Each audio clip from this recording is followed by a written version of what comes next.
আজ আমাদের আলোচ্য বিষয় হচ্ছে আখেরি চাহার সম্বাহ সম্পর্কে। আখেরি চাহার সম্বাহ এই দিনটি বাংলাদেশে খুব ভালোভাবেই উদযাপন করা হচ্ছে। এই দিনটি সরকারি ছুটির দিন হিসেবে পালন করা হচ্ছে। এই দিনটিতে স্কুল, কলেজ, মাদ্রাসা সহ বাংলাদেশের সকল সরকারি প্রতিষ্ঠান বন্ধ রাখা হয়। আসলে এই দিনটির ইতিহাস কি? কোন জায়গা থেকে এই দিনটি আসলো? এই দিনটির তাৎপর্য কি রয়েছে এই দিনটির মূল উদ্দেশ্য? এই দিনটি সম্পর্কে ইসলাম আমাদেরকে কি বলে? আজ আমরা সেই বিষয় নিয়েই আলোচনা করব ইনশাআল্লাহ। আখেরি চাহার সম্বাহ এটি একটি ফার্সি শব্দ, যার অর্থ হচ্ছে শেষ বুধবার।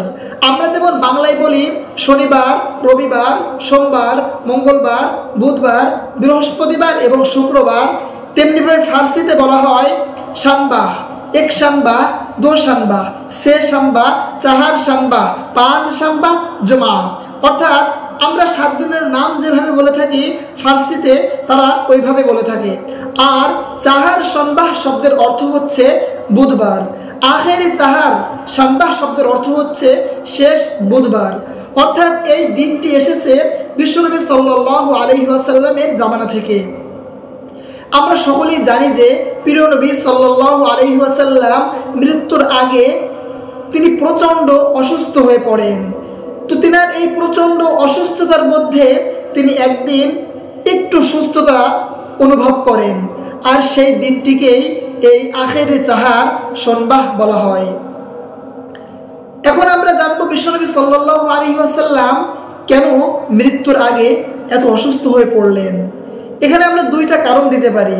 1 নম্বর কারণ, আল্লাহ তাআলা তার প্রিয় বান্দাদেরকে অনেক ভালোবাসেন, আর আল্লাহ তাআলা তার যে সমস্ত বান্দাদেরকে ভালোবাসেন তাদেরকে বেশি বেশি পরীক্ষা করেন, অনেক কষ্ট দেন, তাদেরকে জানের উপর, মালের উপর বিভিন্নভাবে কষ্ট আল্লাহ তাআলা তাদেরকে দান করেন। এই কষ্ট দেওয়ার মাধ্যমে আল্লাহ তাআলা তাদের জীবনের অপরাধগুলো ক্ষমা করে দেন এবং তাদেরকে আরো বেশি আপন করে নেন। সেই ধারাবাহিকতায় আমাদের মনে হয় বিশ্বনবী সাল্লাল্লাহু আলাইহি ওয়াসাল্লামকে আল্লাহ তাআলা পরীক্ষা করার জন্য এই অসুস্থতা দান করেছিলেন। আর দ্বিতীয় যে কারণটি, সেই কারণটি হচ্ছে বিশ্বনবী সাল্লাল্লাহু আলাইহি ওয়াসাল্লাম খায়বারের যুদ্ধে তিনি এক ইহুদি মহিলার বাসায় দাওয়াত খেতে যেয়ে খাবারের সঙ্গে তিনি বিষ খেয়ে ফেলেছিলেন। বিশ্বনবী সাল্লাল্লাহু আলাইহি ওয়াসাল্লামকে বিষ মিশ্রিত খাবার খাওয়ানো হয়েছিল। যে বিষের ফলে, যে বিষের প্রতিক্রিয়ায় বিশ্বনবী সাল্লাল্লাহু আলাইহি ওয়াসাল্লাম এই অসুস্থতায় আক্রান্ত হন। বিশ্বনবী সাল্লাল্লাহু আলাইহি ওয়াসাল্লাম নিজেই বলছেন, খায়বারের যুদ্ধের খাবারের সঙ্গে যে বিষ আমি খেয়েছিলাম, সেই বিষের প্রতিক্রিয়ায় আমি অসুস্থ হয়ে পড়েছি। এখন আমরা খায়বারের যুদ্ধে আসলে কি ঘটেছিল সে সম্পর্কে সংক্ষিপ্তভাবে জানার চেষ্টা করব। বিশ্বনবী সাল্লাল্লাহু আলাইহি ওয়াসাল্লাম খায়বার বিজয় করলেন। খায়বার বিজয় করার পরে এক ইহুদি মহিলা বিশ্বনবী সাল্লাল্লাহু আলাইহি ওয়াসাল্লাম সহ তার সাহাবাদেরকে দাওয়াত করলেন। বিশ্বনবী সাল্লাল্লাহু আলাইহি ওয়াসাল্লাম এবং তার সাহাবারা সেই মহিলার দাওয়াত গ্রহণ করলেন এবং তার বাসায় দাওয়াতের মেহমান হিসেবে উপস্থিত হলেন। ওই ইহুদি মহিলা বিশ্বনবী সাল্লাল্লাহু আলাইহি ওয়াসাল্লাম সহ তার সাহাবাদেরকে বিষ মিশ্রিত গোশত পরিবেশন করলেন। বিশ্বনবী সাল্লাল্লাহু আলাইহি ওয়াসাল্লাম খাবারের পাত্র থেকে এক টুকরা গোশত উঠিয়ে তিনি তার মুখে দিলেন এবং তিনি সেটা চাবাতে লাগলেন।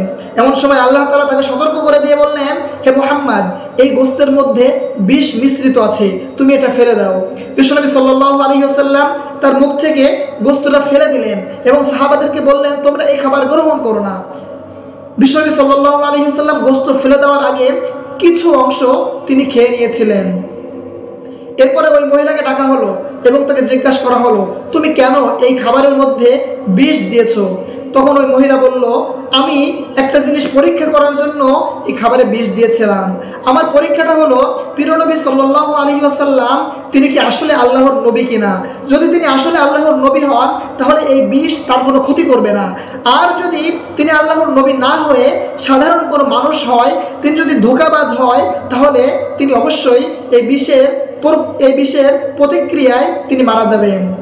তো বিশ্বনবী সাল্লাল্লাহু আলাইহি ওয়াসাল্লাম আল্লাহ তাআলার সত্য নবী, তাই তিনি ততক্ষণাৎ এই বিষের কোনো প্রতিক্রিয়া অনুভব করেননি।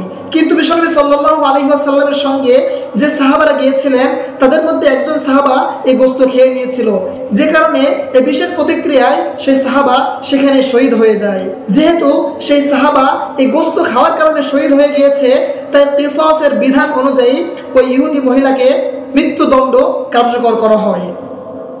তো এটা ছিল খাইবারের সেই যুদ্ধের ঘটনা, খাইবারের সেই ঘটনা, যে ঘটনার মাধ্যমে বিশ্বনবী সাল্লাল্লাহু আলাইহি ওয়াসাল্লাম যে বিশেষ প্রতিক্রিয়ায় আক্রান্ত হয়েছিলেন সেটা আমরা খুব ভালোভাবে জানতে পারি। এখন আমরা জানবো যে আখেরি চাহার সোমবার সম্পর্কে ইসলাম আমাদেরকে কি বলছে।